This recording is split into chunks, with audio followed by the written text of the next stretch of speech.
Salve taverneiros! Rapaziada, mais um videozinho brabo pra vocês de uma obra foda. Ultimamente tô vendo que vocês estão curtindo muitos vídeos, mas não estão se inscrevendo. Qual foi, rapaziada? Ajuda nós aí, já se inscreve no canal do Taverninha, valeu? Vamos parar de enrolação e vamos pro vídeo.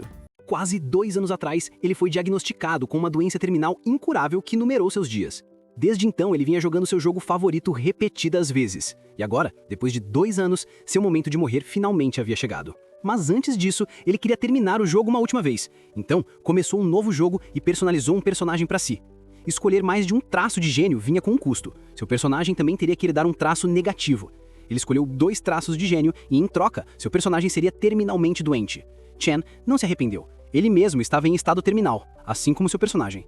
Assim que terminou a criação do personagem, a próxima coisa que soube foi que estava sendo puxado para dentro, sem aviso, sem tela de carregamento, apenas sugado direto para dentro do maldito jogo. E foi assim que ele acabou lá dentro. Abriu os olhos em um quarto luxuoso. Estava confuso e se perguntava onde estava. E quando sentiu aquela estranha sensação de déjà vu, caminhou pela sala e olhou para um espelho. O medo invadiu seu coração. E se ele tivesse se tornado o pior personagem possível? Nesse jogo, seu nome era Nox. Ele não entendia por que esse nome apareceu, apenas que o começo parecia um pouso forçado. Aqui, seu nome completo era Nox van Rhijneffer, membro da terceira família sombria renomada da Lunatic Interna. Essa família tinha fortes laços com a organização criminosa mais perigosa do mundo, Lunatic. Ele era o mais novo de 5 irmãos da família Rhijneffer. Essa linhagem produzia crianças talentosas tanto em magia quanto em esgrima por gerações. E, infelizmente, Nox foi o único nascido sem talento. Nosso garoto passou a ressentir o mundo por sua falta de habilidade. Desesperado, fez um pacto proibido com o diabo e assim se tornou o vilão mais notório da história de Inner Lunatic. Nosso herói ficou atônito ao perceber que havia se tornado Nox. Ele questionou se aquilo era apenas um sonho. Como esse personagem, ele tinha apenas 14 anos. Sua afinidade elemental era trevas. Mas quando abriu sua janela de status, sentiu um lampejo de felicidade, até notar que sua estamina estava apenas no nível 2. Ele então olhou para seus traços negativos. Revelação do vazio, terminalmente doente, maldição do fraco e doenças frequentes, que incluíam sintomas como mãos e pés frios.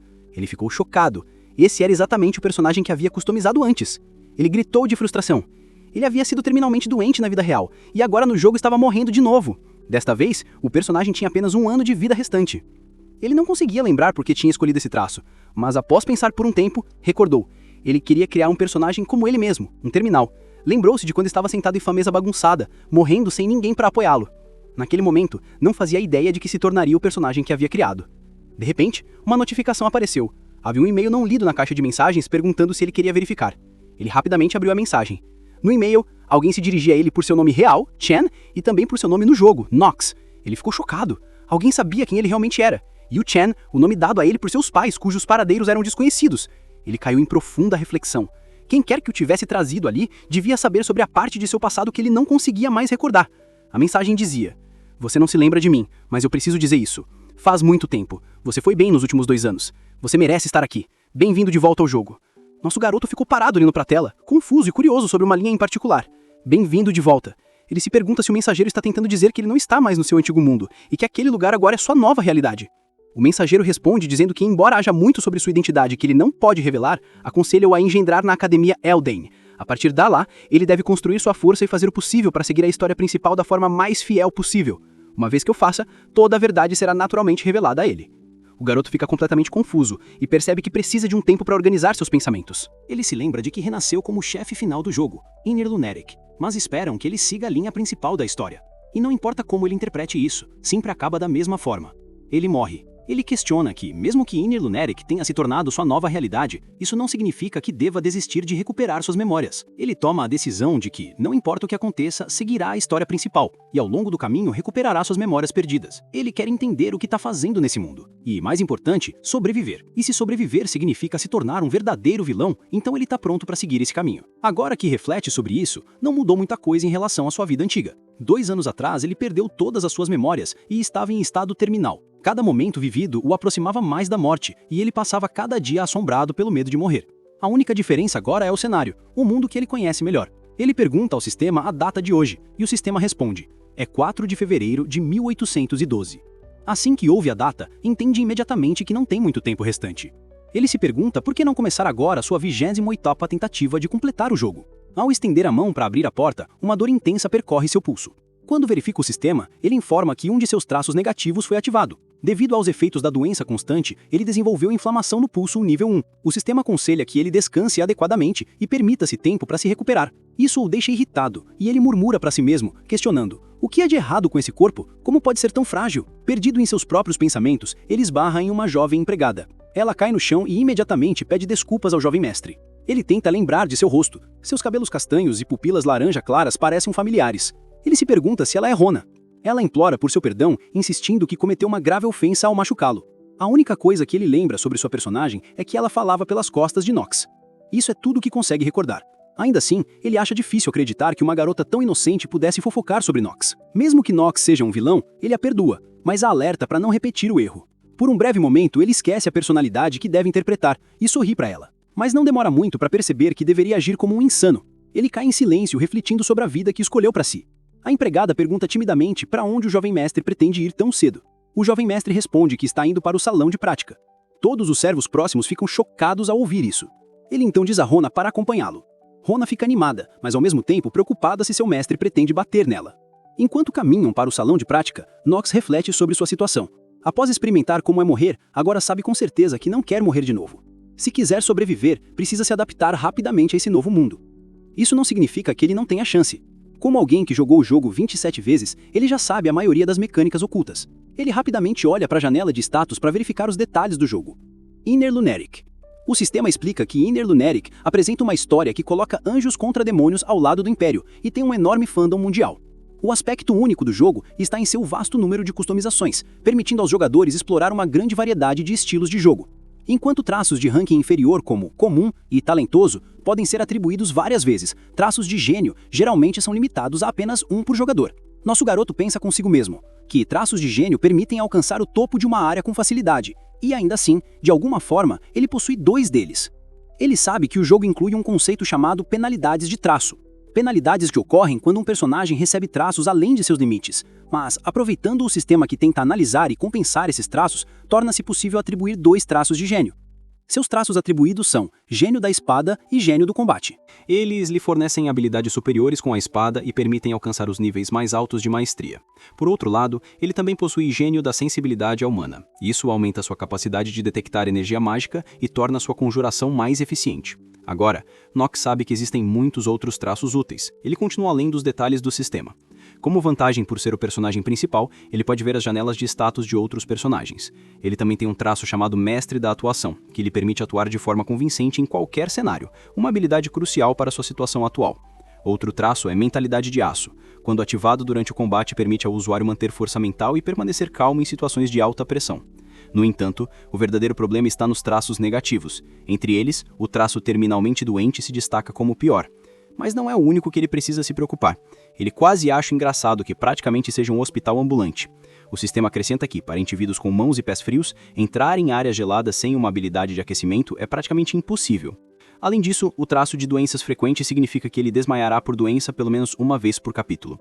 Ele suspira e diz para si mesmo que não tem escolha, então decide enfrentar as coisas um passo de cada vez. De repente, Rona para e informa que estão quase no salão de prática. Ela pergunta se ele realmente pretende entrar. O jovem mestre permanece quieto por um momento e então abre a porta.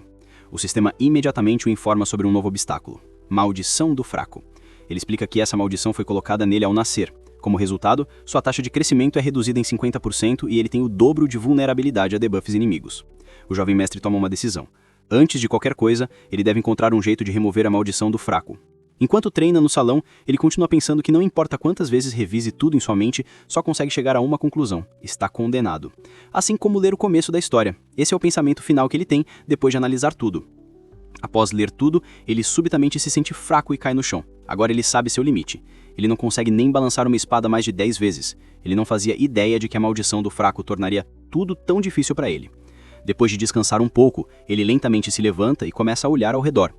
Ele nota uma grande coleção de armas por perto. O sistema informa que isso se deve à origem da família Reinhaffer e sugere que ele comece pela espada.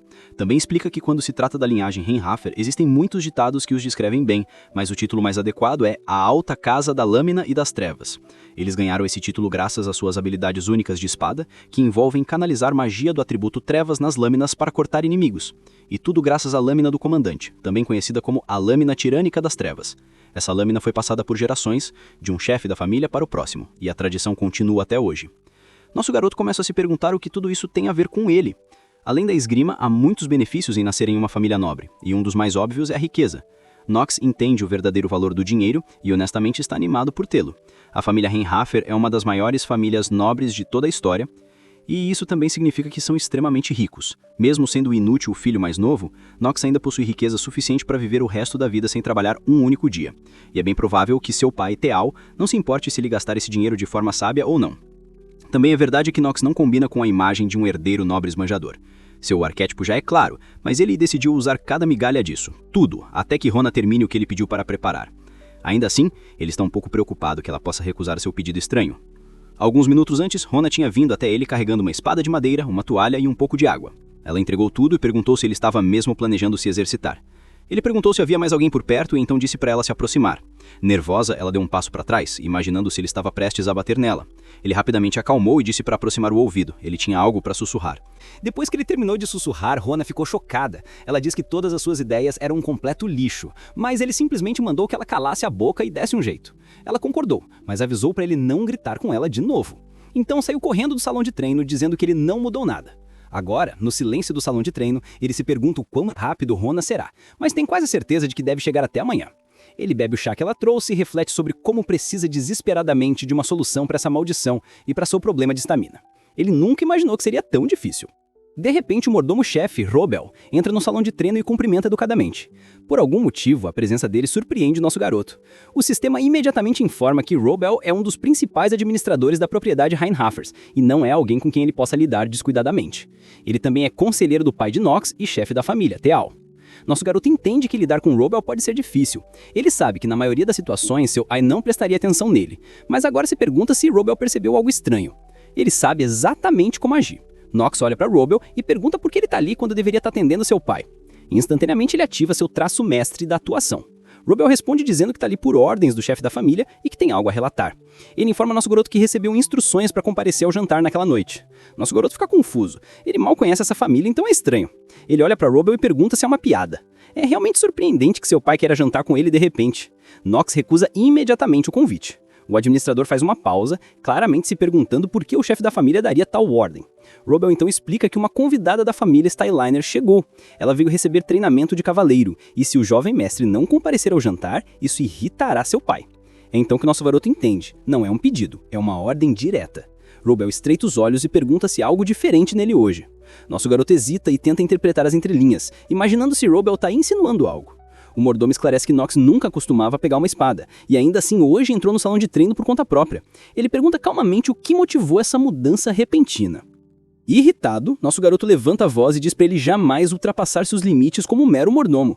O que ele faz e por qual motivo não é da conta de Robel. Ele enfatiza que ele está no controle total de suas próprias escolhas. Robel faz uma leve reverência e pede desculpas. Depois disso, o jovem mestre deixa o salão de treino ainda pensando se Robel notou algo suspeito. Enquanto isso, o mordomo silencioso decide relatar o incidente ao chefe da família. Knox, sem esperar o encontro tão tenso com o mordomo-chefe, fica ansioso. Ele se pergunta que consequências isso pode trazer enquanto olha por cima do ombro para ver se Robel ainda o observa. Ele tenta afastar todos os pensamentos negativos e começa a pensar sobre a jovem da família Styliner. Qual seria seu verdadeiro propósito ao vir ali?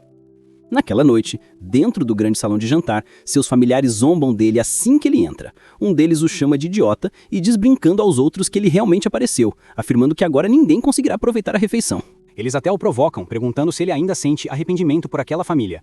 Especialmente os irmãos gêmeos, Hartz e Ellen. Eles não se seguram. Um deles diz que nunca imaginou que Knox mostraria o rosto ali novamente, e mesmo agora ainda não consegue acreditar. Eles fofocam abertamente sobre como ele olhou para uma das empregadas e o chamam de caso perdido. Nosso garoto senta quieto e pensa consigo mesmo. Ele nem fez nada. Subitamente, a porta se abre e seu pai entra casualmente dizendo que parece que todos estão ali. Nosso garoto volta seu olhar para ele e pensa, lá está ele. Esse é o pai desse personagem Knox. E o chefe da família, Reinhaffer. Junto a ele caminha uma jovem impressionantemente bela. Ela dá um passo à frente, se apresenta como Talia e cumprimenta todos com um sorriso composto. Chow então informa a família que Talia pediu treinamento de cavaleiro e ficará hospedada na propriedade por um tempo. Ele diz para todos se sentirem à vontade para recebê-la calorosamente. O sistema instantaneamente notifica Knox. Ela é a heroína de Inner Lunatic, a personagem destinada a se opor à futura versão de Knox. É ela quem, eventualmente, atravessará seu peito com uma espada. Chow nota que Knox decidiu aparecer também. Nosso garoto fica um pouco desconfortável com o comentário do pai, e até Talia percebe. O chefe da família diz para todos começarem a comer. Os gêmeos continuam zombando dele do outro lado da mesa. Um deles menciona ao pai que deveriam decidir agora quem será o próximo a entrar na Academia Elden. Chao fica curioso com a decisão deles, e acredita que já é hora de tal escolha ser feita. O sistema informa sobre a Academia Elden, afirmando que é o local mais importante dentro de Inner Lunatic. Dentro daquela academia, os estudantes enfrentam várias situações e lutam contra demônios. Esse é o enredo central de Inner Lunatic. Depois de entender tudo isso, nosso garoto também toma a decisão de frequentar a academia. E, enquanto mantém a estrutura geral da história, ele entende que agora deve reunir seus próprios aliados. O pai deles anuncia que, como todos provavelmente sabem, a Elden Academy permite apenas 3 indivíduos de cada família. Essa restrição existe para limitar a influência dos nobres. Como ele já usou as 2 primeiras vagas para seus primeiro e segundo filhos, a família Heinher tem apenas um ingresso restante para a academia. Nosso garoto está determinado. Antes de começar a formar alianças, ele sabe que deve fazer tudo o que for necessário para obter aquele ingresso final. Teal declara que é por isso que ele decidiu seguir as tradições da família. Nox fica animado e diz ao pai que parece que ele está sugerindo uma batalha entre irmãos. O pai e eles é pego de surpresa, surpreso que Nox foi o primeiro a reagir. Teal confirma a sugestão e menciona a data. Acontecerá daqui a 1 mês. Ele continua afirmando que irão determinar o próximo participante da academia através de um duelo realizado no salão de prática. Um dos gêmeos diz para ele ficar quieto antes que se humilhe. O outro zomba dele, dizendo que tolos fracos como ele, que nunca sequer empunharam uma espada, não têm chance alguma contra eles. Surpreendentemente, nosso garoto permanece calmo e composto. Ele diz que eles podem falar o quanto quiserem, depois que eles vencerem. Os gêmeos ficam furiosos e exigem saber se ele realmente acredita que alguém como ele pode derrotá-los. Ainda assim, nosso garoto permanece focado. Para ele, esse duelo é simplesmente mais uma provação que deve superar para garantir o ingresso. Ele não pretende deixar que as provocações o distraiam ou o desencorajem. Nox declara confiantemente que será ele quem frequentará a Elden Academy. Teal observa as interações de seu filho, um pouco confuso com o que está vendo. Talia, por outro lado, está visivelmente impressionada com a confiança do jovem mestre e começa a demonstrar interesse nele. Isso chama a atenção dos gêmeos e desperta um pouco de ciúmes. Nox percebe rapidamente que atraiu a atenção de alguém que provavelmente não deveria. Após o jantar, Teal senta em seu escritório lendo os relatórios de Hobel. Ele diz a Hobel que, assim como ele havia relatado, realmente parece que algo em Nox mudou. Hobel concorda com essa avaliação. Teal reflete que, se não tivesse testemunhado os acontecimentos de hoje com seus próprios olhos, não acreditaria. Ele se pergunta o que exatamente causou essa mudança repentina. Ele até começa a suspeitar que Nox possa ter sido possuído por um demônio. Seja qual for a razão, Nox chamou totalmente sua atenção. O chefe da família compreende a situação e instrui Hobel a monitorar Nox de perto. Na manhã seguinte, o jovem mestre já está no salão de prática. As criadas fofocam sobre o duelo que acontecerá em 1 mês. Elas também se perguntam em voz alta por que correr é a única coisa que ele parece fazer. Nox tenta entender do que as criadas estão falando, mas rapidamente percebe que não possui a intuição para ler nas entrelinhas. O sistema então o notifica que seu atributo de estamina aumentou 0,1%. Ele fica chocado com a melhora mínima. Ele escolhe correr porque sua maior fraqueza está na estamina. O sistema informa que, para desbloquear o uso de maestria com a espada e gênio de combate, seu atributo de estamina deve chegar ao nível 4. Ele nota que, se alguém não fosse tão fraco quanto ele é atualmente, poderia usar isso sem problema algum. Ele se cansa rapidamente devido à maldição do fraco ainda estar em efeito. Ele descobre que levou 1 mês inteiro apenas para aumentar sua estamina em 1,9 pontos. O sistema relembra que a maldição do fraco é uma maldição debilitante que corta sua taxa de crescimento pela metade. Fica óbvio o motivo de, apesar de correr tanto, ele só ter conseguido aumentar sua estamina em 0,1%. Somado a isso, seu traço de doença terminal também reduz sua taxa de crescimento pela metade. Ele percebe que para acompanhar os outros precisará se esforçar 4 vezes mais. Ele se pergunta por que tudo é tão difícil para ele. O sistema então o informa que sua estamina chegou a 15 e sua mana atingiu 30. No entanto, por causa de seu traço de doença terminal, 15 é o máximo de estamina que pode alcançar. Ele decide deixar essa preocupação de lado por enquanto. Rona chega, trazendo todos os suprimentos que ele havia pedido no dia anterior. Nosso garoto está impressionado. Ela é mais rápida do que ele esperava. Ele se sente aliviado, acreditando que isso permitirá que ele faça algum progresso real. Agora, a única questão que resta em sua mente é como ultrapassar o limite e alcançar estamina nível 4. Ele observa todos os suprimentos que Rona trouxe. Ele se sente confiante de que, usando seu próprio conhecimento, pode resolver isso. Ele mistura os ingredientes e despeja o conteúdo em uma garrafa. Rona, observando curiosamente, pergunta por que ele precisa de todos aqueles itens. O veneno é difícil de lidar. Os ingredientes são aqueles que a maioria evita, e são bastante caros. Nox diz a ela que é porque a maioria das pessoas não entende como usá-los corretamente. Rona fica visivelmente surpresa com essa explicação. Nox então bebe a mistura que acabou de criar. Rona imediatamente entra em pânico, sabendo que aquilo contém veneno. O sistema notifica que ele consumiu o veneno da górgona de 3 cabeças, e como resultado, sua saúde será temporariamente aumentada em 1,5 vezes. Ao mesmo tempo, o sistema inicia um contador de morte. Ele tem apenas 10 minutos restantes. Rona fica frenética e quer chamar o mordomo-chefe, mas Nox a impede. Ele então come o núcleo, algo claramente não destinado ao consumo, e Rona entra em pânico ainda mais, assustada com o que está testemunhando. O sistema confirma que ele ingeriu o núcleo de um golem e avisa que seu corpo agora começará a se petrificar lentamente. De repente, outra notificação aparece. O sistema anuncia que uma peça oculta foi ativada. O veneno da górgona de 3 cabeças está reagindo com o núcleo do golem. Nosso garoto se sente satisfeito sabendo que tudo está ocorrendo exatamente como havia planejado. O sistema explica que normalmente o núcleo do golem é usado para petrificar indivíduos, aumentar rapidamente atributos defensivos ou construir golems artificiais. No entanto, quando combinado com o veneno da górgona de 3 cabeças, ocorre uma reação especial. O veneno da górgona fica diluído. Então vem a mensagem mais importante: a maldição do fraco foi removida. Nox fica radiante com essa mudança. Rona, no entanto, ainda está apavorada e acha que seu jovem mestre pode morrer a qualquer momento. Mas Nox sabe que ainda falta mais um passo. Ele começa a desabotoar sua camisa, o que deixa Rona ainda mais aterrorizada. Rona sente tanto ansiedade quanto curiosidade, ansiosa para entender o que ele pretende fazer em seguida. Para sua surpresa, ele pega o veneno e despeja sobre a própria cabeça. O sistema prontamente o notifica que ele usou o orvalho da fada da lembrança, e os efeitos de petrificação causados pelo núcleo do golem desapareceram. Também informa que o orvalho está reagindo com o núcleo do golem. Para nosso garoto, todo o processo parece um tipo estranho de cura. O sistema continua explicando que uma peça oculta foi ativada e o usuário receberá temporariamente o traço chamado Bênção do Crescimento. Tudo se desenrolou exatamente como Nox havia planejado. O sistema então exibe as bênçãos positivas que ele acabou de adquirir. Agora apenas um item resta para usar: o pergaminho de crescimento rápido de estamina. Ele o rasga sem hesitação. O sistema confirma a ação, afirmando que o pergaminho foi usado com sucesso. E, a partir de agora, sua taxa de crescimento de estamina será dobrada. Nosso garoto pensa consigo mesmo que finalmente eliminou a maldição. Com a bênção do crescimento suprimindo os debuffs causados pelo traço de doença terminal e com um pergaminho ativo, ele sabe que sua taxa atual de crescimento deve ser 2 vezes maior que a da maioria. Isso significa que ele deve conseguir aumentar sua estamina significativamente mais rápido. De repente, ele agarra Rona e a beija. Chocada, Rona escara e questiona internamente se o jovem mestre está realmente bem. Ela grita com ele, dizendo que quando ele começou a tirar as roupas de repente, ela achou que havia algo seriamente errado com a sua cabeça. Nox então ordena que ela lhe traga uma toalha. Ainda confusa e sobrecarregada, ela fica ali parada, curiosa para entender o que realmente está acontecendo com seu jovem mestre. Nox considera que, já que a maldição foi removida, talvez ele devesse pegar mais leve com ela. Ele diz a ela que está bem. Rona pergunta se ele tem certeza absoluta de que ficará bem, mesmo que ela não chame mordomo-chefe, e se ele não deveria estar descansando. Ele garante que tudo está bem agora. Ainda intrigada, ela pergunta mais uma vez o que ele pretende fazer em seguida. Nosso garoto responde calmamente que ele vai apenas correr. No jardim, nosso garoto começa a correr e Rona corre atrás dele carregando a toalha nas mãos. Do lado de fora, pela janela, Talia observa a cena se desenrolar, intrigada sobre por que alguém tão fraco quanto ele aceitaria uma luta contra seus irmãos. Sua criada, Emma, a lembra gentilmente para não encarar tão abertamente o filho mais novo dos Rainhafer, explicando que isso é considerado inadequado. Mas Talia permanece confusa. Ele nem sequer carrega uma espada. Ele só corre o tempo todo. Ela se lembra de que até mesmo outros cavaleiros dos Rainhafer ofereceram treiná-lo, mas ele recusou todas as ofertas. Ela está convencida de que em um mês ele será derrotado e isso será o fim. Apesar disso, ela se sente preocupada com o jovem mestre. Incapaz de conter seus sentimentos, ela diz a Emma que já volta e vai direto até Nox. Nosso garoto fica surpreso e se pergunta por que ela veio procurá-lo. Ele pergunta friamente o que ela quer. Talia, ligeiramente ofendida pela atitude fria dele, se pergunta o que há por trás desse comportamento. Ainda assim, ela pensa consigo mesma que ele está simplesmente atordoado demais pela sua beleza para responder adequadamente. Ela então o questiona, perguntando se ele realmente acredita que pode derrotar seus irmãos e se esse é o motivo pelo qual aceitou a luta. Será que ele realmente acredita que só correndo assim tem alguma chance?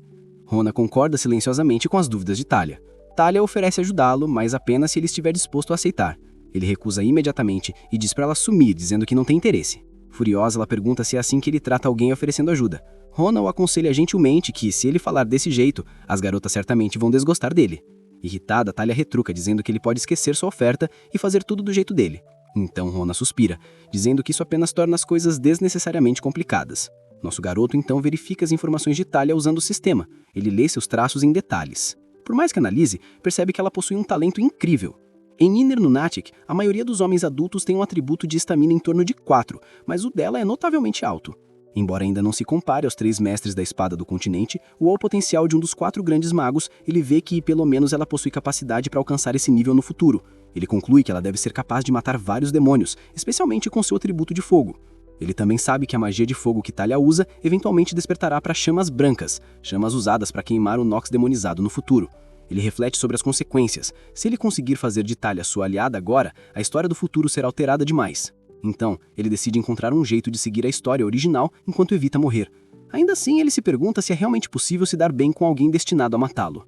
Um mês depois, dentro do salão de treinamento, os irmãos gêmeos de Nox admiram as habilidades de espada de Talia e a elogiam por aprender tão rápido. Allen comenta que isso é exatamente o que se espera de um membro da família Steel Reiner. Ouvir o nome de sua família traz lembranças de sua irmã, que é muito mais forte e habilidosa que ela. Talia se lembra da vez em que sua espada quebrou durante um combate. Ela questiona se realmente pode se tornar uma cavaleira. Seus pensamentos derivam para as lições que aprendeu. Um cavaleiro nunca deve ser movido pela ganância, deve viver modestamente e deve estar pronto para se sacrificar pelo bem maior. Acima de tudo, um cavaleiro deve dominar a espada e sua forma para se tornar digno do título. Talia também se pergunta se Nox pode realisticamente derrotar seus irmãos, que treinaram por anos apenas fazendo exercícios de cardio. Na mente dela, isso não é possível. No dia seguinte, uma multidão se reúne para assistir ao combate. Nosso garoto e seu irmão ficam frente a frente. O pai deles, juntamente com outros ancianos e Talia, toma assento no balcão para testemunhar o duelo. Teal se vira para Rodwell e pergunta o que ele acha que será o resultado do duelo. Mas antes que Rodwell possa responder, o árbitro avança e anuncia formalmente que o duelo para determinar quem obterá o direito de entrar na Elden Academy está começando agora. Ambos os irmãos se erguem, prontos, espadas em mãos, preparados para lutar. Poucos momentos antes, quando Teal pergunta a Rodwell sobre o possível resultado do duelo, Rodwell diz que, considerando as performances passadas do jovem mestre Allen, ele acha certo que Allen vencerá. Teal concorda com ele. O mordomo-chefe então se pergunta se Teal está esperando algo diferente, porque embora ele reconheça que é verdade que o jovem mestre Nox mudou, ele ainda não acredita que Nox vencerá. Para ele isso seria absurdo e impossível. O próprio mordomo-chefe já trilhou o caminho de um cavaleiro ao lado do patriarca. Ele sabe que a arte da espada pode ser às vezes ornamentada, mas outras vezes muito simples. Por quanto tempo alguém treinou e o quão seriamente perseguiu sua arte determinam seu nível. E há apenas uma maneira de alguém derrubar completamente as probabilidades e fazer uma pessoa à frente no caminho se ajoelhar. Esse é um muro impossível de escalar. Talento esmagador. Ele também se pergunta se o jovem mestre Nox nasceu com tal dom. Teal diz que a possibilidade não é zero. E pelo menos se Nox nasceu com sangue Reinhard, então existe a chance de que o filho mais novo tenha nascido com o talento de um imperador da espada. De repente o sistema notifica que seus traços, maestria com a espada e gênio de combate, estão inativos. Nosso garoto se pergunta por que ele é tão azarado quando seu atributo de sorte é tão alto. Agora ele está confuso. Será que seu atributo de sorte está realmente no negativo? Ele sabe que no fim não conseguiu atingir o nível 4 de estamina. O sistema então o atualiza sobre a ativação dos efeitos dos traços. Ele se lembra que durante seus treinos, seu atributo de estamina aumentou 0,1. Ele fica um pouco aliviado sabendo que sua estamina agora é 3,8. Enquanto ele corre para melhorar sua estamina, Juana pergunta se ela realmente precisa continuar correndo com ele. Ele sorri para ela e diz que não seria divertido se ela não corresse, e quem cuidaria dele se ela não cuidassem. Nox então devolve a toalha dela e diz para ela descansar por enquanto. Ela fica quieta e o encara com raiva. Nox olha em seus olhos e diz que ela acabou de xingá-lo mentalmente. Ela nega. Na verdade, nosso garoto está impressionado com a estamina dela. Ele verifica seus detalhes no sistema e confirma sua suspeita. A estamina dela é 4,5. Ele fica surpreso ao ver que uma criada é mais forte que o homem médio e se pergunta o que está acontecendo com a família Reinhard. Ele se sente até um pouco feliz sabendo que o atributo inicial de estamina dela é mais alto que o dele, mesmo depois de ele ter treinado como um condenado por um mês apenas para melhorar esse único atributo. Ainda assim, isso deixa um pouco frustrado. Juana informa que já é de noite e que, como o duelo será amanhã, ele deveria descansar. Agora, dentro do salão de treinamento, ambos os irmãos permanecem um diante do outro. Seu irmão o provoca, dizendo que, por que ele simplesmente não desiste? Mesmo que ele seja a vergonha da família, ainda é seu irmão mais novo, e Alan não pode bater tão forte nele agora. Nosso garoto responde que seu irmão não parece alguém que quer que ele desista. Alan disse que ele tá certo, e pra ser honesto, ele quer impressionar a filha da família Steel Reiner, e acredita que Nox vai ajudar ele com isso. Nox diz que não tem certeza que essa é uma boa escolha. Nosso garoto sabe que o atributo de estamina de Allen é 8. Alan pergunta se ele também tem uma queda por ela. Nosso herói não sabe como derrotar Allen usando métodos normais. O árbitro anuncia que o duelo pelo ingresso para Elden Academy está prestes a começar. Ele também informa que ambos os irmãos devem aceitar qualquer que seja o resultado, e objeções não serão toleradas. Nosso garoto fica um pouco nervoso porque sabe de tudo irá acabar se perder aqui. Ele precisa recuperar suas memórias e ainda precisa descobrir quem enviou a carta para ele. Ele também sabe que após o período de 1 ano, ele morrerá. O árbitro pergunta aos dois se estão prontos e então sinaliza para que comecem o confronto.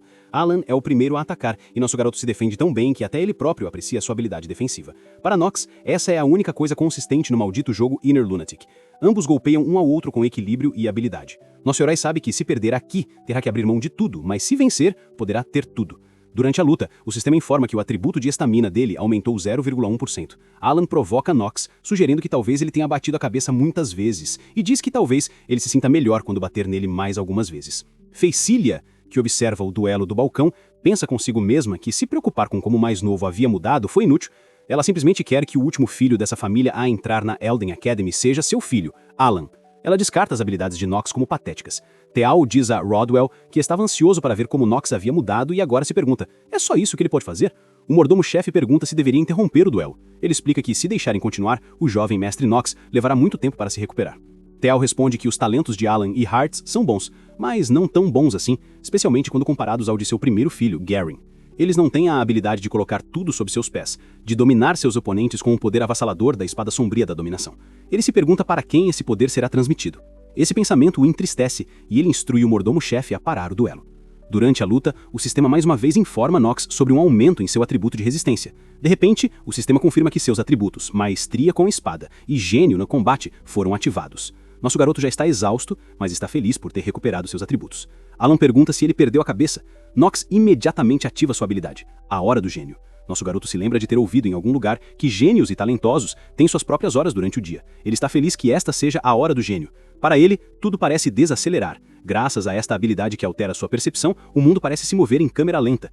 Ele entende que perceber os movimentos do inimigo como mais lentos e ele próprio se mover mais rápido são duas coisas muito diferentes. Ele sabe que será difícil utilizar esta habilidade completamente, mas agora que seus atributos, maestria com espada e gênio do combate, estão ativos, acabou para seu oponente. Com um rápido e poderoso golpe de espada, Nox derruba a arma de Alan no chão. Esse único movimento prova sua determinação inabalável de vencer. A espada de Alan cai no chão e Nox parece vitorioso. O jovem mestre grita que isso é divertido. Alan permanece congelado em choque. O espadachim sabe que ainda não pode baixar a guarda. Ainda não. Ele está bem ciente de que a duração da habilidade é de apenas 5 minutos, e ele deve terminar isso dentro desse prazo, custe o que custar. Ele diz ao irmão que estava pegando leve com ele até agora, mas que ficou entediante, e sugere que terminem isso o mais rápido possível. Ele então o desafia a vir com tudo de uma vez. Nox se vira para o pai e pede permissão para enfrentar ambos os irmãos simultaneamente. Não apenas seu pai, mas todos observando o duelo ficam surpresos com sua confiança. Talia observa confusa, se perguntando o que ele está fazendo agora. O pai percebe uma mudança em sua energia. É claro que seu vigor mudou e parece que ele está escondendo algo. Escolhendo observar um pouco mais, ele permite que o combate 2 contra 1 prossiga. Mas então, Facília grita, exigindo que parem. No entanto, Teal intervém e ordena que comecem. Alan pega sua espada novamente. Hearts, fervendo de raiva, rosna perguntando como esse pirralho ousa humilhá-los na frente do pai. Ele avisa Nox para se preparar. Ambos os gêmeos lançam seu ataque juntos. No início, o jovem lutador se concentra em se defender, mas logo muda para o ataque. Alan rapidamente pede ao gêmeo que se mova mais para o lado esquerdo, mas Hearts, cego pela raiva, se recusa a ouvir. O sistema notifica ao espadachim que, graças ao efeito especial da Hora do Gênio, a proficiência da técnica de espada de baixo nível da família Dark aumentou. Ele fica satisfeito ao ouvir isso. Agora, ele consegue até acompanhar os movimentos de espada deles. Com sua velocidade incrível e ataques implacáveis, ele acerta o ombro de Alan. Talia fica chocada com a pura velocidade e se pergunta como ele conseguiu fazer isso. Alan olha para ele em descrença, pensando que até mesmo o fracasso da família poderia evoluir tanto.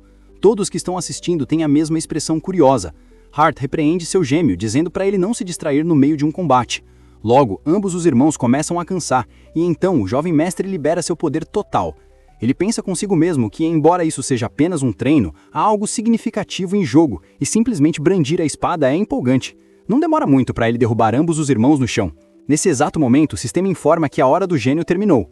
Ele fica aliviado que tenha acabado logo. Talia, furiosa com seus 2 filhos, grita com eles. Nox se vira para o árbitro e pergunta se o vencedor já foi decidido. O árbitro responde afirmativamente e declara que o vencedor é o jovem mestre Nox. Todos assistindo ao duelo se levantam, até mesmo o pai deles. Nox expressa gratidão pela apreciação e educadamente pede permissão para sair. Ao deixar o salão de treinamento, Talia pensa consigo mesma que precisa falar com ele imediatamente.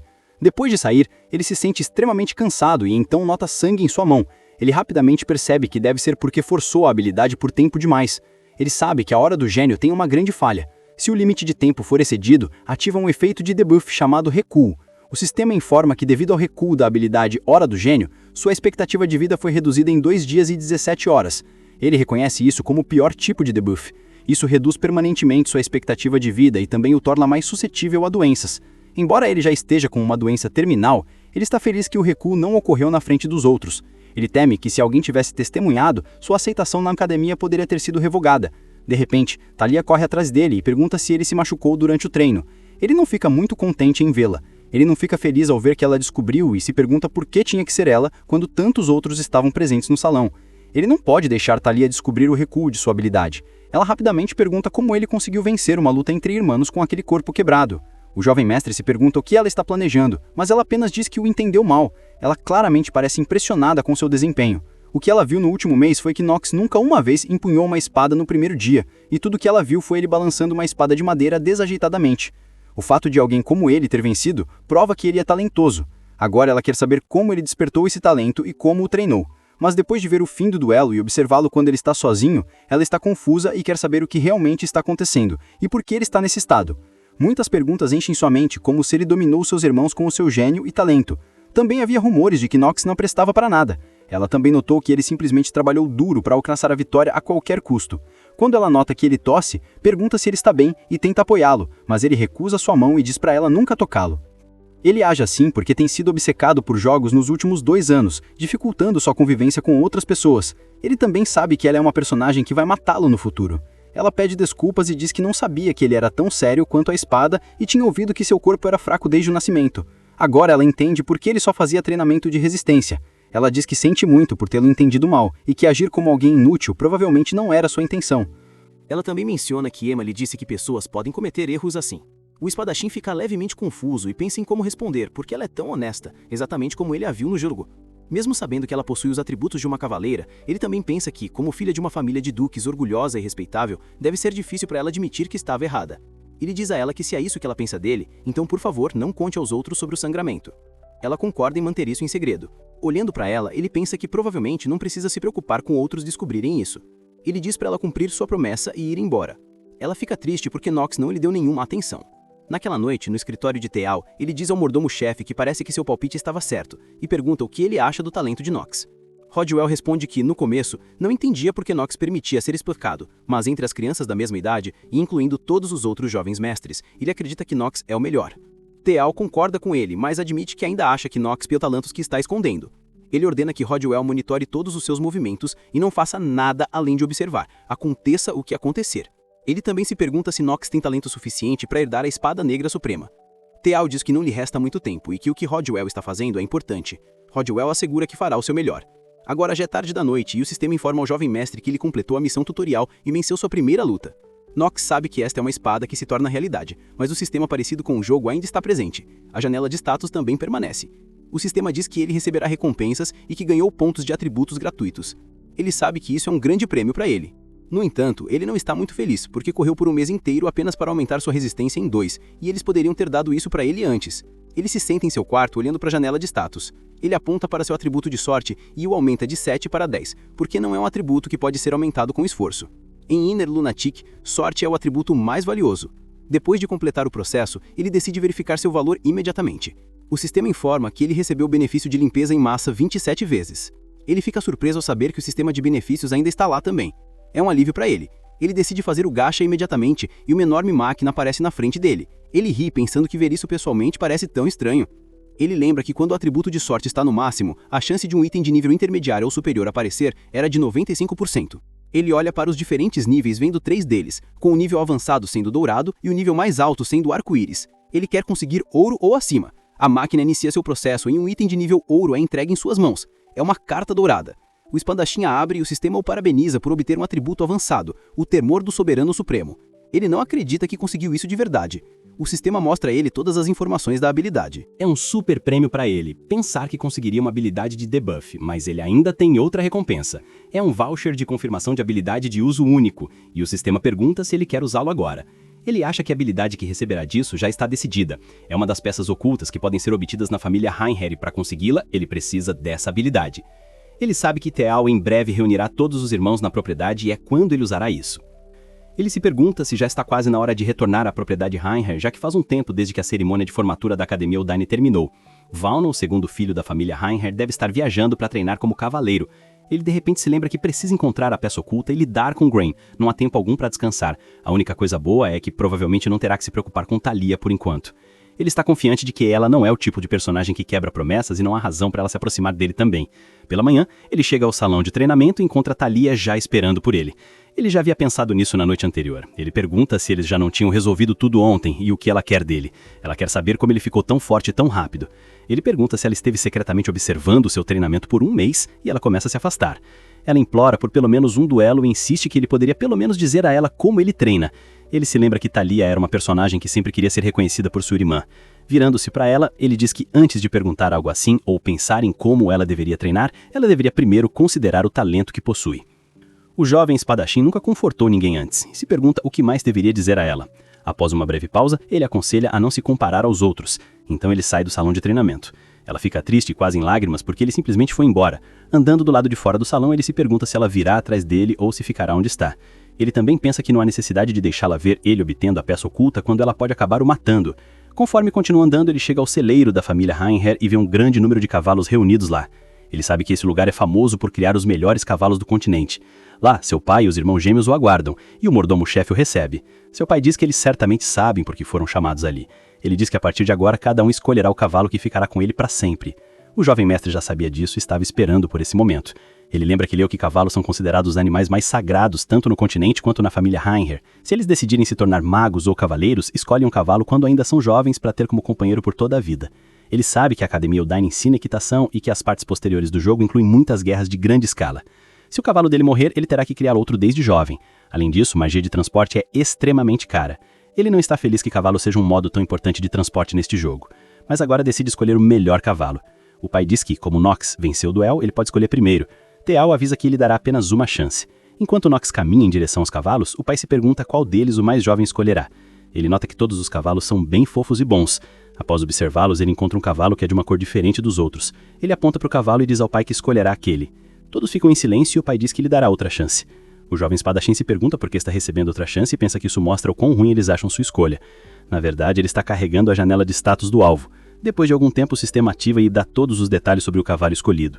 Ele percebe que sua classificação é alta e que a maioria das criaturas invocadas é dividida em níveis. Dependendo do crescimento, podem subir mais de um nível. O jovem espadachim se pergunta por que está recebendo outra chance e pensa que isso mostra o quão ruim eles acham sua escolha. Na verdade, ele está carregando a janela de status do alvo. Depois de algum tempo, o sistema ativa e ele dá todos os detalhes sobre o cavalo escolhido. Ele percebe que sua classificação é alta e que a maioria das criaturas invocadas é dividida em níveis. Dependendo do crescimento, podem subir mais de um nível. Ele sabe que isso significa que o cavalo pode pelo menos se tornar o nível mais alto e além disso é um obsidiana. Seu sistema diz que é o tipo mais raro entre muitos que existem e o nome se refere ao tipo de rocha ígnea. Ele pensa que se o patriarca soubesse disso, teria pego esse cavalo para si. Ele também sabe que agora isso não é tão atraente por causa de seu atributo negativo. O sistema exibe todos os seus atributos negativos, e ele sabe que, sob certas perspectivas, é um atributo ainda mais incômodo que o de doença terminal. Ele diz ao pai que não mudará de ideia e que ficará com aquele cavalo. Ele sabe que com seu conhecimento pode salvar aquele cavalo. O pai se pergunta por que ele faria tal escolha e pensa que talvez esteja projetando sua própria condição no cavalo. No fim, ele pensa que seu filho é apenas uma pessoa emocional e fraca. Chell chama sua escolha de decepção e deixa claro para Nox que espera que ele não se arrependa dessa decisão. Após aconselhá-lo, o pai vai embora. Os gêmeos querem pará-lo e o jovem mestre se sente confuso, pensando que sua decisão foi realmente decepcionante. O mordomo-chefe diz aos gêmeos que cuidará de Nox e pede que escolham seus cavalos. Rodwell vai até Nox e pede que escolham um nome para o cavalo. Ele concorda com a ideia e o nomeia Carl. O jovem espadachim diz que ficará com Carl. Ele usou esse nome quando zerou Inner Lumeric e é um nome significativo para ele. Ele leva o cavalo para seu quarto porque não pode deixar outros verem o que está prestes a fazer. Ele percebe que os olhos do cavalo parecem determinados a viver, assim como ele está lutando para viver. Ele nota que Rona está presente em seu quarto. Então ele chama o nome dela e a avisa que se não responder agora, enfrentará consequências. Ela entende o aviso e grita que está ali. Ela pergunta como ele sabia que ela estava lá. Ele ordena que ela cuide do cavalo. Ela fica surpresa ao ver um cavalo em sua cama, porque é ela quem terá que limpar. Ele ri e diz que é um cavalo doente e que ela deve fazer o melhor que puder. Ela não tem outra opção além de obedecer. Ele sabe que isso é um pouco problemático, e o que está prestes a acontecer será um choque enorme. A verdadeira questão era se Rona seria capaz de lidar com isso. 3 dias depois, Carl morre e Rona chora por ele. As lágrimas dela fazem o jovem mestre sentir tristeza. Ele sabe que Rona se esforçou bastante para cuidar de Carl e se sente um pouco mal por ela. Ele já sabia que algo assim aconteceria. Ele ordena que ela pare de chorar porque está o distraindo. Ele a tranquiliza e diz para ela não se preocupar, porque Carl retornará para seu lado novamente. Ela fica ali confusa, se perguntando se há algo errado com a cabeça dele. Ele simplesmente sorri e instrui que ela fique atrás dele agora. Ele retira o pergaminho de seu casaco. Colocando sua mão sobre o pergaminho, ele o infunde com sua mana. Algo mágico começa a ocorrer, e ela fica surpresa ao ver que ele pode usar mana, e imediatamente avisando que isso é ilegal aqui. Na primeira vez, ele não consegue controlar sua mana corretamente, então tenta novamente, e a avisa que se ela continuar distraindo, Carl morrerá outra vez, e desta vez será culpa dela. Ele explica que se tornou alguém que ainda não despertou seu atributo de gênio da detecção de mana. Neste império, usar mana abaixo de 15 anos é proibido, a menos que seja da família imperial. Por causa disso, comparado a outros estudantes que começam a aprender controle de mana mais tarde, os descendentes da família imperial são várias vezes mais proficientes em magia. A única coisa que ele pode fazer agora é despejar o máximo de mana possível nesse pergaminho. Nesse momento, ele começa a sentir uma energia fraca emanando de suas palmas. Ele sabe que isso é mana. Ele acha interessante porque esse pergaminho é um voucher de energia de uso único, e desta vez ele não pode cometer nenhum erro. De agora em diante, a magia que ele usará será a magia negra. O sistema confirma que o livro de habilidades do Necromocron dos mortos foi obtido. O sistema também informa que o alvo Carl pode ser revivido como um morto-vivo. Ele se lembra de ter lido no sistema que dentro de Interlocatic existam 2 tipos de seres que possuem a característica de um morto-vivo. O primeiro tipo são seres trazidos de volta à vida através de magia negra ou mana sombria, e o segundo tipo são aqueles revividos sem um ego, renascidos como seres mais fortes. Ele também sabe que tais seres permaneceriam cegamente leais ao seu mestre quase ao extremo. No entanto, o problema é que apenas uma família é conhecida por reviver cadáveres como mortos-vivos, e essa é a família sombria, a família Marvas. Enquanto Reinheiler também é uma família sombria, é uma família de cavaleiros. Já a família Marvas são magos negros que controlam os mortos-vivos. Nesse caso, ele se pergunta: jogadores que não pertencem à família Marvas não deveriam ser incapazes de usar essas habilidades? Ele sabe que a resposta é não, por causa do voucher de seleção de habilidade de uso único que ele obteve. Com ele, recebeu o Necromacron, também conhecido como o Livro dos Mortos. Rona fica chocado ao ver sangue negro começar a fluir da boca do jovem mestre, mas ele quer avançar um pouco mais. De repente, ele percebe que sua mana está acabando. Nesse momento, Carl volta à vida. O sistema confirma que ele ativou a habilidade com sucesso. Carl agora está mais forte do que antes. O sistema informa que seu mascote, Carl, foi revivido como um morto-vivo. Ele fica encantado por ter conseguido ativar essa habilidade com sucesso. Agora, ele olha os atributos de Carl dentro do sistema. Ele se surpreende ao ver que Carl está muito mais aprimorado do que antes. No entanto, Carl também possui algumas características negativas. Ele diz a Carl que será seu mestre a partir de agora, e Carl se comporta de uma forma que mostra que entende completamente seu mestre. Rona fica emocionada e abraça o jovem mestre com força, dizendo que pensou que algo ruim tivesse acontecido com ele, se perguntando como ele pode usar mana tão imprudentemente. Ela até repreende Carl, perguntando como ele também pode ser tão imprudente. Ela grita com Carl dizendo que cuidava tanto dele e ordena que ele cuspa a cenoura que ela lhe deu. Agora, o jovem mestre muda seu foco para a peça oculta. Alguns dias depois, ele sai à noite olhando para o mapa e pensando que a estrada não é muito diferente comparada ao jogo. Ele procura pela segunda peça oculta da família Reinheiler, determinado que precisa obter esse item. É a chave que ajudaria um pouco a compensar seu traço de doença terminal. Ele se pergunta se está sendo sensível demais, mas isso não é mais um jogo. Esta é a realidade. Ele chega a um ponto onde vê um quadro de avisos com um alerta escrito nele dizendo que esta é a floresta da criança desaparecida, e que se crianças pequenas entrarem, podem se perder e morrer. Então, por favor, não entre de jeito nenhum. Ele pensa consigo que não quer morrer uma segunda vez. O sistema o alerta que ele entrou na floresta da criança desaparecida e que falhar em limpar este lugar resultará em morte. Na realidade, a floresta da criança desaparecida fica dentro do território de Reinheiler, uma floresta onde a entrada é proibida. Devido à escuridão e à névoa espessa, não importa quão habilidoso seja um batedor ou rastreador, ainda teria dificuldade em encontrar o caminho aqui. Ele descobre que é exatamente como o nome sugere, um lugar que faz todos se perderem como crianças. Mas ele também sabe que há um significado diferente. Mesmo que um adulto completamente crescido mate um monstro nessa floresta, ele não será capaz de obter nenhum artefato. Além disso, a dificuldade dos monstros aumenta se o intruso for um adulto. Ele se lembra de ter morrido algumas vezes aqui enquanto tentava encontrar a maneira certa de limpá-la. É por isso que a classificação de dificuldade da Floresta da Criança Desaparecida é de pelo menos 2,5 estrelas, sendo 5 estrelas o máximo. Como este é um jogo onde a dificuldade é horrível, ele lembra o quanto tentou limpá-lo sem saber quais itens apareceriam. Agora que pensa nisso, este é o lugar perfeito para encontrar um item adequado ao seu traço de doença terminal. Acendendo sua tocha, ele começa a buscar pela floresta. Ele sabe que a chave crucial para limpar a floresta da criança desaparecida é a direção da fumaça. Para ser preciso, é a direção oposta para onde a fumaça está indo. Ele grita alto, perguntando por quanto tempo a pessoa pretende continuar escondida e sugerindo que apareça agora. Olhando ao redor, ele não encontra ninguém e se pergunta se a pessoa pretende se esconder até o fim. Agora, no palácio, Thalia ainda está pensando nele e não consegue acreditar que sua beleza não teve efeito algum sobre ele. Ela simplesmente não consegue entender isso. De repente, sua empregada Emma pede que ela pare de seguir o jovem mestre por aí. Emma também diz que se ela continuar fazendo isso, ela mesma acabará sendo repreendida. Talia a acalma e garante que fará com que Emma não seja demitida da família. Emma explica que não é isso que quer dizer. Emma pensa que a jovem senhorita Talia já é talentosa o suficiente para todos a respeitarem como a próxima matriarca, se apenas a jovem senhorita Shelley não estivesse por perto. Ela também se pergunta por que Talia se sente tão inferior à própria irmã e está sendo tão impaciente. Emma sai do quarto esperando que Talia provavelmente tenha desistido e esteja dormindo agora. No entanto, quando Emma verifica o quarto, Talia já se foi. Emma se pergunta se ela foi procurar o jovem mestre Knox. Rapidamente, Emma acorda todos no palácio. Talia realmente consegue encontrar Knox na floresta, o que o choca. Ele pergunta o que ela está fazendo ali. De repente, o jovem espadachim sente perigo e diz a ela para ficar atrás dele. Ambos ficam assustados ao ver um lobo cinzento se aproximando.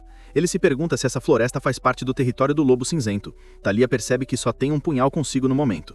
O lobo começa a cercá-los e sinaliza para outros se juntarem a ele.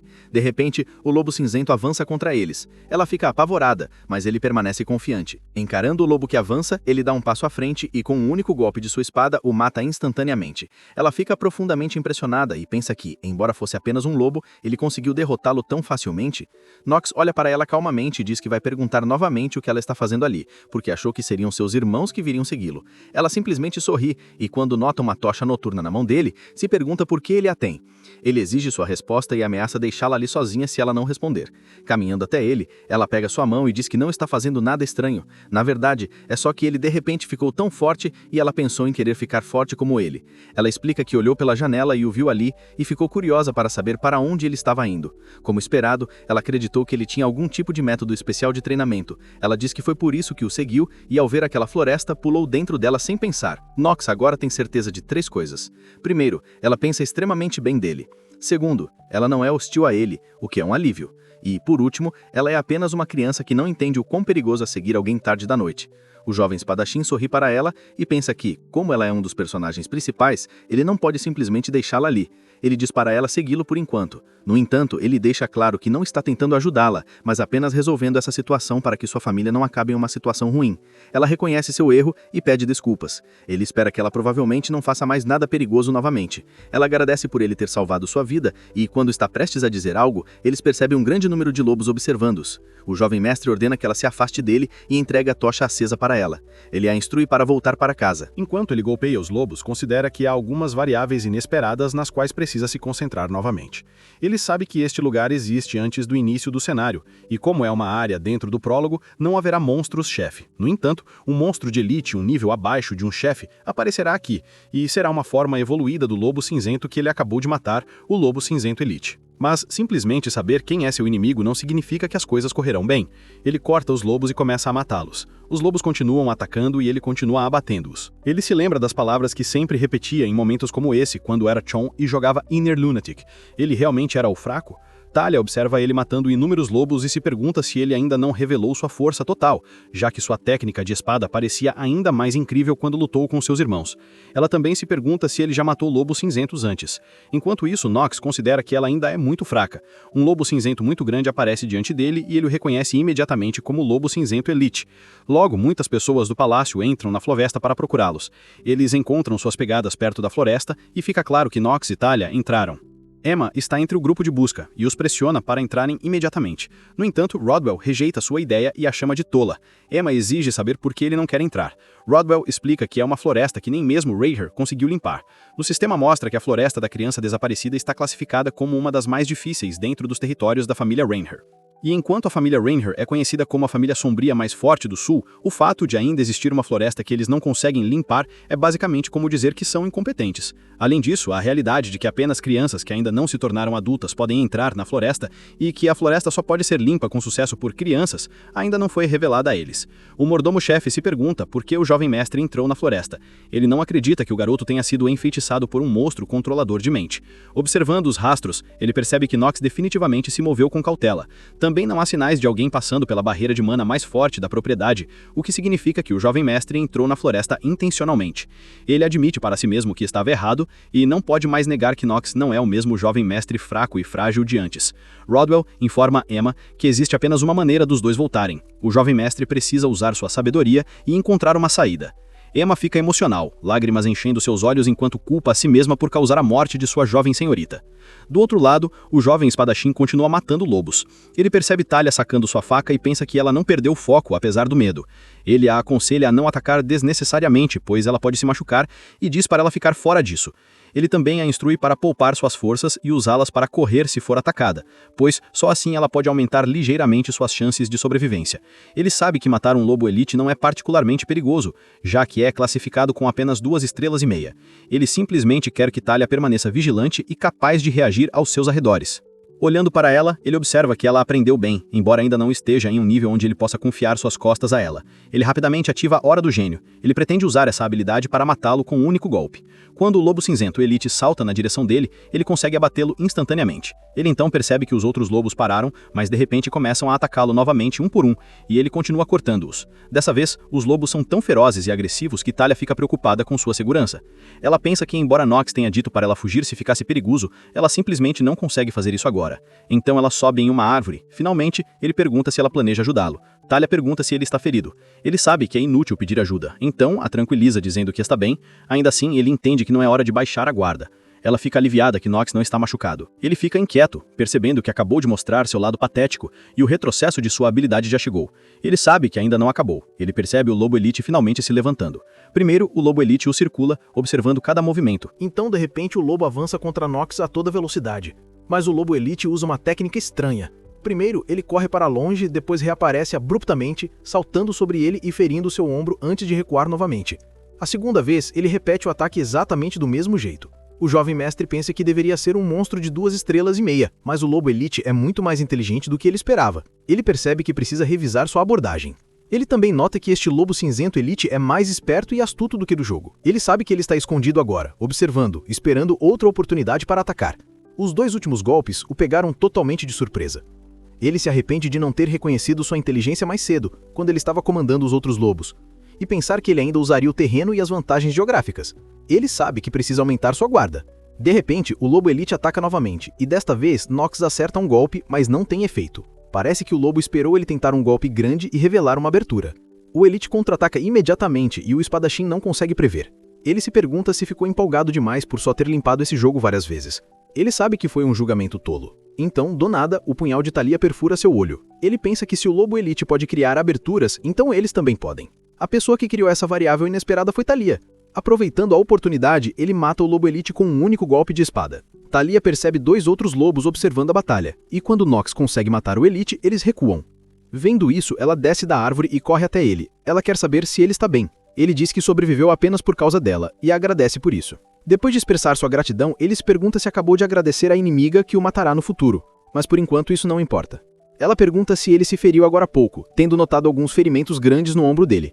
Ele responde que é só um machucado leve e que não há com o que se preocupar. Ela fica aliviada que ele não está machucado em outro lugar. De repente, uma pequena aranha pula no ombro dela e ela gripa que é outro monstro. Ela rapidamente salta para os braços dele e se agarra com força.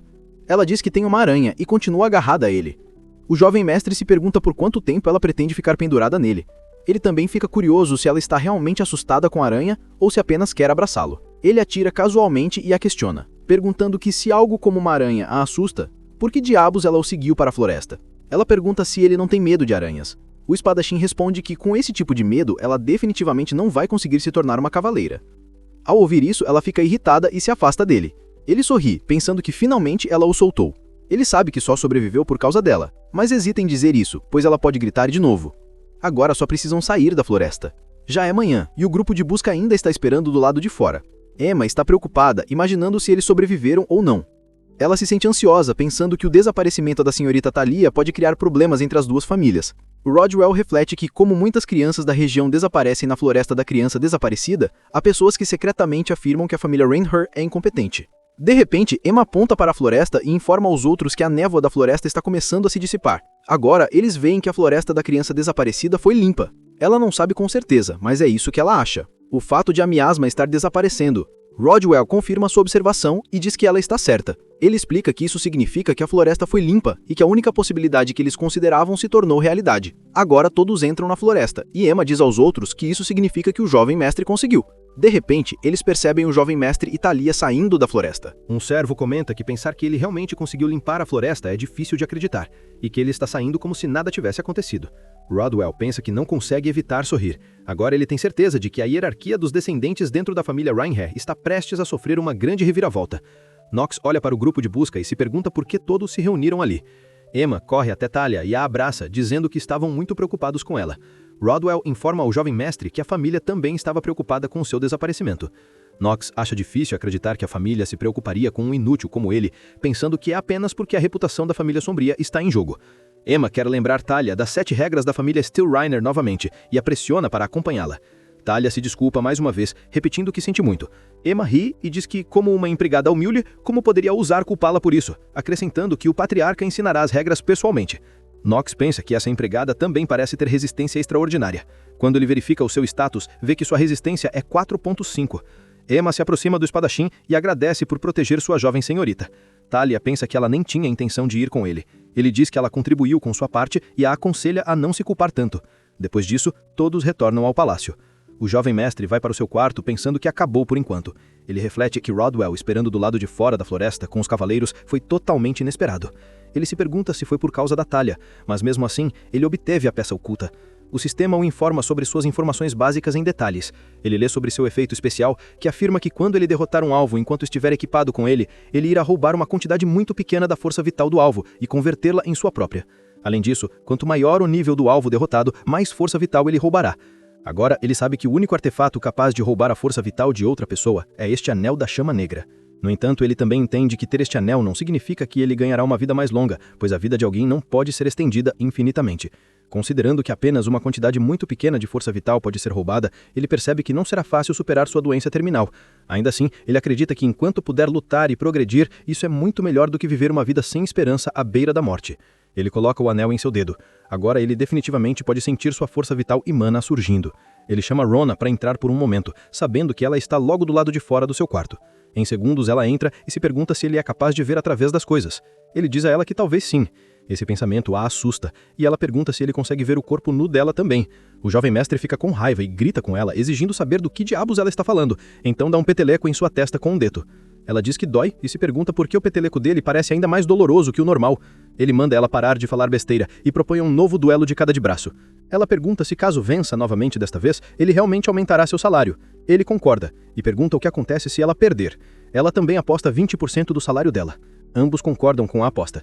Desta vez, porém, ele a derrota em 1 segundo. Ela fica surpresa ao ver esse resultado. Depois de perder, ela pergunta se ele realmente acha apropriado que o filho de uma família respeitável reduza o salário já miserável de uma serva em 20%. Ele sorri e concorda com ela, dizendo que, como o suposto inútil da família Reinhardt, decidiu não se preocupar com trivialidades como honra. Ela se curva diante dele e pede desculpas. O sistema o informa que os efeitos de sua doença frequente foram ativados e que ele obteve fratura no pulso nível 2. Ele fica irritado com esses traços negativos. Ele diz a Rona que vai cancelar a redução salarial e, em troca, ela deve ir buscar gelo e uma toalha molhada. Ela fica preocupada, achando que seu jovem mestre não parece muito bem. O espadachim acredita que, por enquanto, ficará satisfeito apenas por ter obtido o anel. Agora, ele só precisa descansar um pouco. O tempo passa e as duas peças ocultas, Carl e o Anel da Chama Negra, permanecem com ele. Já se passaram 6 meses desde que ele as obteve, e, lamentavelmente, não houve chance de usar nenhuma delas. Então, veio a decisão de que Nox foi colocado de castigo. Não é como se ele tivesse se metido em algum problema. Ele até limpou a floresta da criança desaparecida. Ele não consegue acreditar que está de castigo quando deveriam estar recompensando-o. Parece inacreditável para ele. Ele se vira para Rona e pergunta se ela concorda com ele. Ela simplesmente responde que é uma empregada pertencente à família e que seu salário seria reduzido se falasse mal do patriarca. Nox jura por sua mão que o salário dela será reduzido se ela não agir de acordo com suas preferências. Ouvindo a ameaça, ela rapidamente diz que o patriarca é severo demais com ele. Ela também menciona que ele não faz ideia de como ela se sente. Ele pensa sobre como tem trabalhado duro para se adaptar a essa vida, vivendo uma vida bastante produtiva enquanto observa o crescimento de Carl. No entanto, ele sabe que não pode continuar assim, porque sua vida está sendo encurtada até agora. O sistema mostra que a vida restante devido à doença terminal é de 147 dias. Ele pensa que esse maldito sistema parece mais interessado na vida dele do que ele mesmo. Ele agradece sarcasticamente ao sistema por explicar tão bem. Finalmente, ele decide que não aguenta mais e precisa ir até seu pai e conseguir permissão para sair de alguma forma. Rona bate na porta e diz que acabou de esquentar mais água para o banho. De repente, Rodwell entra no quarto e informa que o patriarca o convocou. Seu pai está sentado em seu escritório pensando sobre a noite do massacre e como matou inúmeros monstros e demônios. Ele se lembra do tempo em que demônios estavam por toda parte e dos humanos que foram pegos entre eles durante a noite do massacre. Ele recorda que foi como um desastre. Ele espera que um dia, um de seus filhos provavelmente aprenda a Suprema Espada Negra, mas sabe que não pode contar com probabilidades.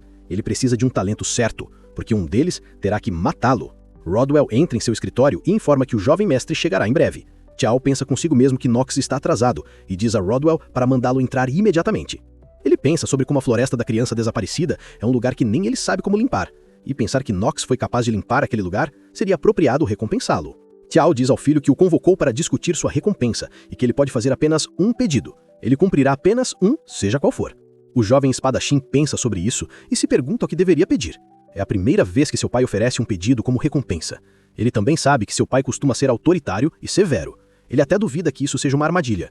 Ele sente como se alguém tivesse atirado em sua cabeça ou como se alguém o tivesse cortado por trás. Ele pergunta ao pai se pode pedir qualquer coisa. Seu pai repete que concederá qualquer coisa. E como patriarca dos Rheinhafer, promete dar qualquer coisa, jurando sobre a longa história da Espada Negra. No início, ele não acreditava que seu pai estivesse falando sério, mas agora acha que está certo.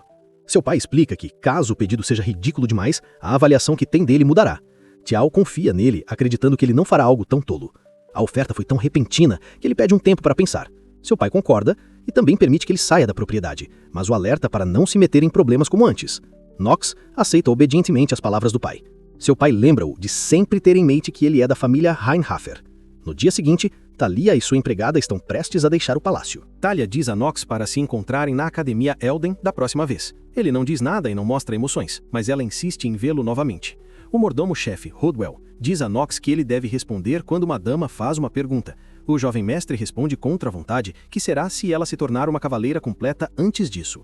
Talia fica emocionalmente agitada e concorda com ele, mas ele a provoca dizendo como em não ficar toda assustada depois de ver uma aranha super gigante. O comentário a deixa triste e irritada, e ela o soca na barriga. Ela diz que voltará depois de se tornar uma cavaleira completa e que ele deve preparar sua cabeça para ela. Ele se pergunta o que ela quer dizer com sua cabeça e duvida que ela pretenda matá-lo. Emma agradece a todos pela hospitalidade, especialmente ao jovem mestre Nox. O espadachim pergunta muito rudemente o que uma empregada da família Styliner tem a agradecer a ele. Ela agradece novamente por ele ter salvado sua jovem senhorita Talia. Ele explica que não é como se a tivesse salvado intencionalmente e diz para pararem de incomodá-lo e irem embora logo. Finalmente, Talia e Emma deixam a propriedade. Nox sente alívio porque uma pessoa se foi. Ele se pergunta por que sente que está lentamente se acostumando com essa vida estranha. Ele não encontra um motivo exato, mas está meio que gostando. O sistema o informa que a vida restante devido à doença terminal é de 146 dias. Ele decide que não tem tempo para descansar agora. Alguns dias depois, quando o jovem mestre está se arrumando em seu quarto, Rona diz que ele precisa conseguir uma nova empregada e novos servos. Ele fica surpreso ao ouvir isso e, enquanto pensa por que ela disse isso, Rodwell entra no quarto e o cumprimenta com um bom dia. Ele pergunta a Rodwell o motivo da visita. Rodwell informa Nox que a Academia Elden enviou uma empregada em treinamento para assisti-lo e que a partir de hoje ela irá servi-lo. Então, ele veio apresentá-la. Ela o cumprimenta e diz que é sua empregada exclusiva a partir de hoje e que seu nome é Lavilia. O jovem mestre rapidamente verifica suas informações no sistema. Algumas coisas importantes que ele descobre sobre ela são que ela tem uma habilidade ativa perfeita em tarefas domésticas e que está monitorando-o por ordens de Tiao. Essa informação faz com que ele fique um pouco incomodado. De repente, o sistema o informa que os dias restantes de vida devido à doença terminal são apenas de 140. Ele observa que quando o tempo é limitado, parece passar rápido demais. A única coisa boa para ele agora são seus status positivos. Ele reflete que apesar de ter uma penalidade tão severa, na verdade está crescendo bem rápido. Em breve também será admitido na Academia Elden. Rona diz que daqui a 2 meses, ele finalmente começará a frequentar a Academia Elden, e pergunta se ele está nervoso. Nox pergunta se ela está tão feliz assim pelo fato de ele estar deixando este lugar para ir para a academia. Com isso, Rona começa a chorar e diz que já está começando a sentir saudades dele. Ele a impede de exagerar e comenta que não vai reduzir o salário dela. Ao ouvir isso, ela fica feliz. O jovem mestre pensa que ele nem vai ter tempo de implicar com ela nesses próximos 2 meses. Se ele não aumentar nem um pouco seus status, definitivamente não conseguirá sobreviver dentro da academia. Ele sabe que Elden é a melhor academia do Império, onde cadetes monstruosamente fortes de todo o país se reúnem. E depois de sobreviver àquele lugar e entrar na história principal, ele deve interpretar o papel do vilão. Agora, tudo está muito difícil para ele. Rona diz novamente que ele precisa conseguir uma nova empregada e novos servos. Lavilia assegura que fará o seu melhor para apoiá-lo. O jovem mestre percebe que eles não vão deixá-lo sair deste lugar confortavelmente. Na verdade, Tiao von Rheinhofer é um dos maiores vilões e entre os seres mais fortes do mundo. Quando as pessoas se perguntam como ele alcançou sua posição atual, muitos se perguntam se foi apenas por sua técnica com a espada. Ele é tão habilidoso que poucos duvidam disso. No entanto, o principal motivo pelo qual Teal conseguiu chegar ao topo da família Reinhardt é porque ele permanece desconfiado de tudo e todos ao seu redor. Teal diz a Lavilia que tem grandes expectativas para ela desta vez. Ele também menciona que ouviu que ela foi deixada para trás na linha de sucessão dentro da família Lavilia.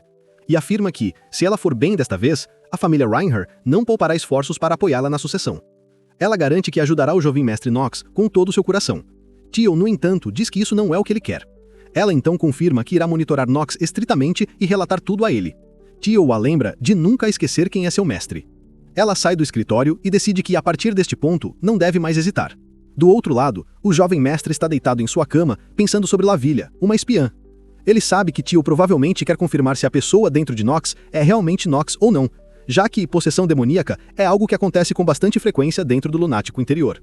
Nox é um personagem cujo corpo foi tomado pelo demônio número 1, Bale, na linha original da história. Ele percebe que tudo bem enquanto Teal não descobrir quem ele realmente é. Ainda assim, ele sabe que Lavilia é o problema. Embora ela não esteja envolvida na história principal, seria um desperdício descartá-la assim. Originalmente, ela deveria se tornar a próxima chefe da família Lévia, mas seu pai e sua mãe foram mortos pelo seu tio e ela perdeu sua posição como futura chefe. O que aconteceu depois é óbvio. No fim, ela se tornou uma empregada da família Reinhardt e conseguiu escapar de sua família. Ela parece alegre por fora e está sempre sorrindo, mas por dentro é tão desgastada e corrompida, uma personagem à beira de quebrar.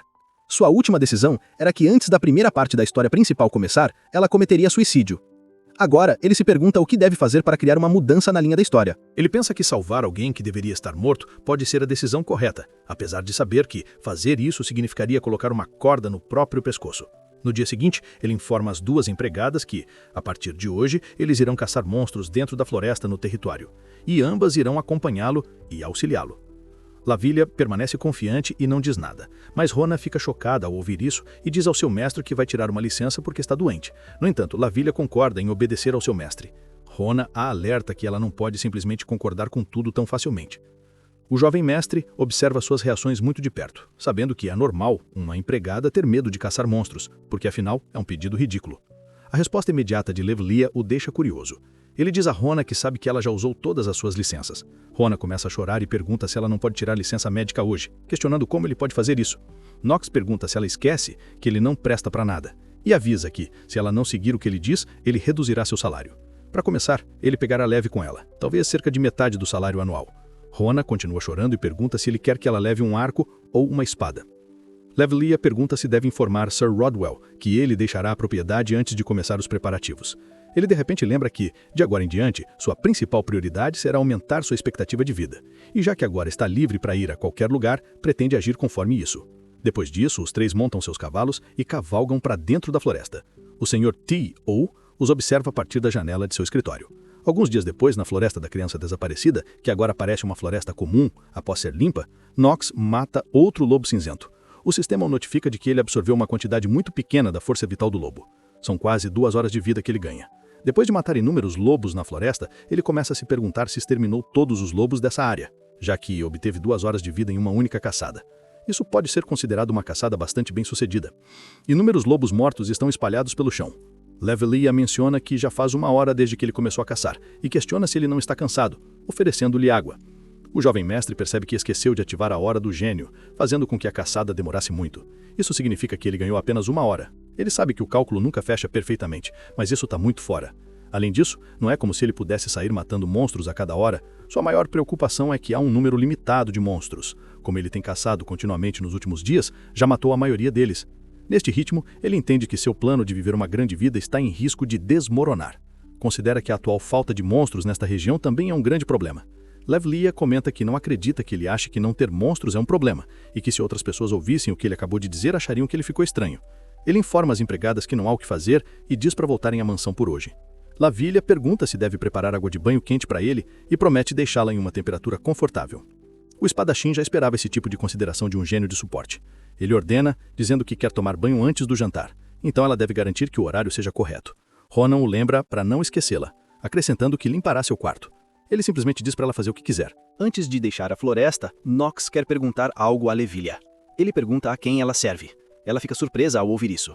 O jovem mestre pensa que, por mais bonita e incrível que uma espada seja, se ele não puder usá-la, não hesitará em descartá-la. Ela permanece em silêncio. O espadachim comenta que o silêncio dela é sua resposta. Ela rapidamente responde que ainda não disse nada. Antes que ela consiga dizer mais nada, ele diz que já sabe o que ela quer dizer e a assegura de que não pretende interrogá-la mais. O jovem mestre também acrescenta que, na verdade, é grato a ela, pelo menos por não ter mentido. Ele a informa que, não importa a quem ela sirva, ele ainda a considerará como alguém dele. Ele também permite que ela faça uso dele se algum dia precisar. Ele pensa que, ao invés de terem confiança mútua, é suficiente que simplesmente façam uso um do outro. Afinal, esse é o tipo de relacionamento que ele tem com ela. Naquela noite, no quarto de Rona e Levilha, Rona pergunta se o jovem mestre não está exagerando. Ela diz a Levilha que durante o treino, ele dizia a elas que se elas não corressem junto com ele, não seria divertido para ele treinar, e isso acontecia todas as vezes. Levilha não diz nada e solta uma risadinha. Ela pensa sobre os rumores que ouviu incontáveis vezes desde seus dias no palácio da família. Rumores de que o jovem mestre Nox mudou. Ele acreditava que esses rumores eram provavelmente inventados, já que é raro alguém mudar tanto assim. No entanto, diziam que ele derrotou os gêmeos em um único golpe e conseguiu o direito de frequentar a academia. Ele também é alguém que deveria solidificar sua posição dentro da família, completamente diferente dela, que caiu totalmente, apesar de ser uma sucessora legítima. Ela se pergunta o que ele quis dizer com o que disse a ela hoje. Pouco depois daquele dia, um rumor infundado começa a se espalhar dentro da família Reinherr. O rumor afirma que Lavilha foi expulsa de sua família e não mais merece ser uma empregada da família Reinherr. Ela recebe uma carta chamando-a de chefe incompetente que vendeu sua própria família, afirmando que será responsabilizada por seus pecados e que teve todos os seus direitos como descendente da linhagem direta retirados. Agora, ela entende que não poderá permanecer na família Reinherr por muito tempo. Era de se esperar. A família Reinherr é uma das principais famílias das trevas, afinal. É claro que ela está sendo usada apenas como empregada de um filho útil. E como uma plebeia que perdeu sua família, ela não tem mais o direito de servi-lo. É óbvio que logo será descartada e forçada a servir alguém novo. Ela entra na cozinha e cumprimenta as outras empregadas. Todos olham para ela com surpresa. Pelo jeito, todos já ouviram os rumores, mas ela já está acostumada com esses olhares de desprezo. De repente, Rona chama seu nome e diz que estava procurando por ela em toda parte. Levilha se pergunta se Rona não sabe dos rumores, se está apenas zombando dela ou se realmente a considera uma amiga. Seja qual for o caso, ela sente que Rona está fazendo algo tolo agora. Logo, ela percebe que ela, Rona e o jovem mestre Nox estão todos fazendo coisas tolas, e que o fim é iminente. O jovem mestre está sentado em seu quarto pensando não apenas em Levilha, mas também em Tel, que provavelmente recebeu a carta também. Ele sabe que todos os crimes atribuídos ao pai dela foram fabricados. No entanto, ele também sabe que não pode ajudá-la, pois não há como prever qual efeito borboleta seria causado apenas por ajudá-la a sobreviver. Eles voltam à floresta e ele continua matando os monstros ali. Levilha olha para Rona e pergunta se ela não acha que o jovem mestre está um pouco mais rígido hoje. Rona responde que ele costumava ser um pouco mais misericordioso no passado, mas hoje ele está com raiva. Ela sente um incômodo com essa mudança. Parece que Nox está esperando por algo, e ele se pergunta se já não deveria ser hora de aquilo aparecer ou se não vai surgir hoje também. Ele sabe que, na floresta da criança desaparecida, existe um monstro que aparece aleatoriamente quando restam apenas 20% dos monstros, e ele é chamado de monstro-chefe oculto. Nox pensa em matá-lo porque acredita que isso o ajudará a aumentar os seus atributos, mas permanece em dúvida, achando que talvez não funcione. De repente, ele percebe algum movimento na floresta. A velocidade dele está num nível completamente diferente. Ele presume que aquilo deve ser um chefe oculto, mas então fica chocado ao ver que há uma Vespa-rei de elite. A visão assusta o jovem mestre, porque ele sabe que é uma criatura problemática, mas não a um nível que ele não consiga matar. De repente, Levila pula entre Nox e a Vespa e é ferroada por ela. O espadachim sabe que, mesmo sem a ajuda dela, aquele era um ataque que ele poderia ter desviado ou bloqueado. Então ele se questiona internamente por que ela escolheu salvá-lo. Ele se pergunta quantas pessoas seriam capazes de correr em direção a um monstro que apareceu tão de repente. Ele decide aproveitar a situação para salvá-la. Ele rapidamente ativa a Hora do Gênio. Lavilha lembra de sua mãe dizendo ao seu pai que a filha deles sempre cai e que nunca houve um dia em que os ferimentos nos joelhos dela estivessem completamente curados. Era isso que seus pais sempre diziam, que seus ferimentos nunca se curavam totalmente. Entretanto, isso não se aplica apenas aos ferimentos nos joelhos, mas também às feridas em seu coração. Ela se pergunta se eles estavam profetizando sobre ela naquela época. Ela também se lembra da vez em que Nox perguntou a quem ela servia e ela não respondeu, e pensa no assassinato de seus pais e na dúvida em sua mente sobre quem deveria servir. Todas as palavras que Nox disse naquele dia voltam à sua mente. Nox e Rona correm até ela depois que ele mata o monstro. O sistema confirma a derrota do monstro e detalha as recompensas que ele receberá. Lavilha está gravemente ferida, e o jovem mestre diz para ela aguentar firme, dizendo que tudo acabou e que a levará de volta agora. Em sua mente, Lavilha sabe que ele está mentindo para ela, e se pergunta se aquela seria a expressão de alguém que está apenas tentando usá-la. Ela também se pergunta por que há um leve tremor e raiva em sua voz. De volta ao palácio, T.A.O. diz que isso é realmente preocupante. Depois de ler a carta, Rodwell informa que, com base em sua investigação, o conteúdo da carta é verdadeiro. A família Levila decidiu cortar completamente os laços com a senhorita Lavilha. T.O. pensa sobre como o motivo de tê-la trazido ali em primeiro lugar era para assumir o controle da família Levila, e já que eles perderam o antigo chefe da família e estão em um estado instável, ele pensou que seria a oportunidade perfeita para dominá-los. Por exemplo, se a situação dentro da família fosse tão instável que a posição da sucessora fosse fraca, então com o envolvimento da família Reinher, eles conseguiriam fazê-lo se submeter de alguma forma. Mas e se ela for expulsa da família? Pois está escrito na carta que ela foi destituída de qualquer direito como descendente da linhagem direta. Ele sabe que, antes mesmo de qualquer plano começar, isso muda tudo. Ele diz a Rodwell que não há o que fazer então, e pergunta o que ele acha que deveriam fazer com ela. Rodwell aconselha que, embora seja lamentável, se eles colocarem uma empregada que não pertence a nenhuma família ao lado do jovem mestre Knox, serão desprezados dentro da Academia Elden, e por isso deveriam lidar com isso discretamente. T.O. concorda com ele, e confirma que tinha pensamentos semelhantes. De repente, um servo entra no escritório, e Rodwell pergunta por que ele está invadindo sem permissão. O servo pede desculpas e informa que o jovem mestre Knox carregou de volta uma empregada que havia sido ferida durante sua caçada, e que ela foi envenenada e está em estado extremamente crítico. Ele também diz que Knox usou um antídoto muito caro sem permissão, então está ali para reportar isso. Rodwell pergunta se Knox usou a poção purificadora de Mandrey. O servo confirma.